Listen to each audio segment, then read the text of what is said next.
मालिक के प्यार में, मोहब्बत में जो नशा है, जो लज्जत है, जो खुशी है, लिखने बोलने में नहीं आ सकती, वर्णन से परे है। पर वही जीव जानता है जिसने मालिक के प्यार मोहब्बत को हासिल किया है, जिसको ये लगन लगी है, जिस पे उसका रहमो करम हुआ है, वो जानता है कि राम नाम, अल्लाह मालिक की याद में कैसा नशा है, कैसी खुशी है, कैसी मस्ती है। बाकी जीवों के लिए तो किस्से कहानियां होती हैं, सुनने में अच्छा लगता है कि ऐसे मालिक के प्यार में ऐसे हुआ, क्या मिला, कैसे मिला।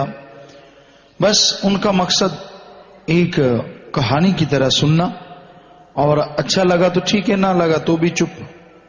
लेकिन जो इस प्यार को पाते हैं, जिनके अंदर मालिक के प्यार मोहब्बत की लगन अगन लग जाती है, वो जानता है इसमें कैसा नशा है। दर्श दीदार होते हैं तो एक अलौकिक याद बन जाती है जो भुलाई नहीं भूलती। वो एक पल का दर्श दीदार इंसान को खुशियों से माला माल रखता है। एक अलग आनंद, एक अलग लज्जत।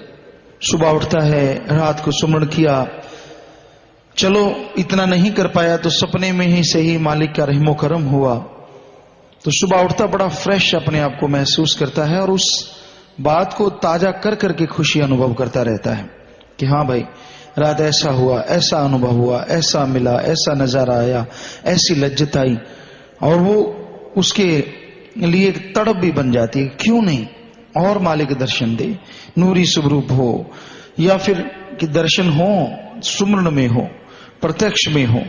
लगन लग जाती है, वो सुमरण करता रहता है, लगातार भक्ति इबादत में जुड़ा रहता है। तो एक दिन ऐसा भी आता है कि सिर्फ सोते ही नहीं, सुमरण में ही नहीं, कण कण में भी मालिक सदगुरु मौला नजर आने लगते हैं। तो ये उसका रहमो करम होता है, उसकी दया में रहमत है, इंसान को पानी है। इंसान कई बार सोचता है कि चलो मैं भक्ति नहीं करता, मैं उसके दर्शन नहीं कर पाता, पर वो तो मुझे दर्शन दे। ऐसा नहीं है, ये घोर कलयुग है, इसमें मालिक के बनाए नियम है। पहले आप अपने आप को साध लो, साधना के द्वारा जब आपका शरीर उसके काबिल होगा, अंत्यकरण और बाहर से आप उस मालिक के रहमो करम के हकदार बनोगे, तो वो नजर आएगा।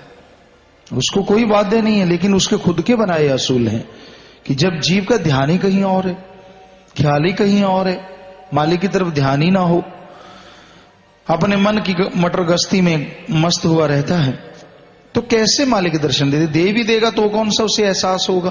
क्योंकि वो तो मन के हत्थे चढ़ा है कि हाँ वैसे ही है, कोई होगा वैसे ही, क्योंकि उसके नूरी स्वरूप को तो देख नहीं पाएगा। तो कहने का मतलब मालिक दर्शन देगा, नूरी स्वरूप में देगा, कण कण में, जर्रे जर्रे में देगा, लेकिन कोई जाप करे, कोई भक्ति इबादत करे, वचनों पे चले, तभी उसके नजारे नजर आते हैं। और इंसान अगर वचनों पे नहीं चलता, अमल नहीं करता, तो सब कुछ होते हुए भी खाली रह जाता है। कहते समुंदर के किनारे प्यासा, वो वाली कहावत फिट बैठती है कि इंसान मालिक के सुबह शाम वचन सुनता है कि जो संत सुनाते हैं उनके खुद के नहीं होते, उस परम पिता परमात्मा के होते हैं। संत बात सुनाते रहते हैं, रोज सुनना, लेकिन अमल न करने की वजह से खाली रह जाता है। कभी इधर, कभी उधर, कभी किधर, मन तो टिकता ही नहीं। कभी किसी को देखा, कभी किसी का ख्याल आ गया, कभी किसी में खो गया, पति वर्ता तो दूर, क्या कहें। ऐसी इंसान की फितरत हो गई है, आदत हो गई है, डोल जाता है, जिधर कुछ दिखा उधर ही डोल जाता है। कोई लोभ लालच के लिए, कोई अपनी मान बढ़ाई के लिए, कोई सुंदरता में, कोई विषय विकारों में। तो कहने का मतलब इंसान का मन उसको गुमराह करता रहता है, और मन के हाथों मजबूर जीव कभी मालिक की दया में रहमत को नहीं पा सकता।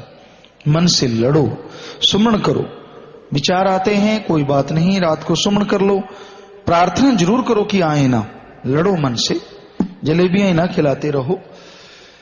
मन का सामना करो डट के, मन से लड़ो कि ठीक है भाई तू ऐसा कहता है, हम ऐसा नहीं, जैसा गुरु पीर फकीर कहता है हम वैसा करेंगे। तो मन से लड़ना ही कलयुग में सच्ची भक्ति है। जो जीव मन से लड़ा करते हैं वो ही मालिक के दर्श दीदार के काबिल बना करते हैं। इसलिए मन से लड़ना सीखो, मन के आगे हथियार ना फेंको। मन आपका जो भरमाता है, मन आपका जो गलत ख्याल देता है, उसके साथ ना चल के संत पीर फकीर जो कहते हैं उसके वचनों पे अमल करो, तो आपका बेड़ा पार होगा और मालिक की दया में रहमत के आप काबिल एक दिन जरूर बन जाएंगे।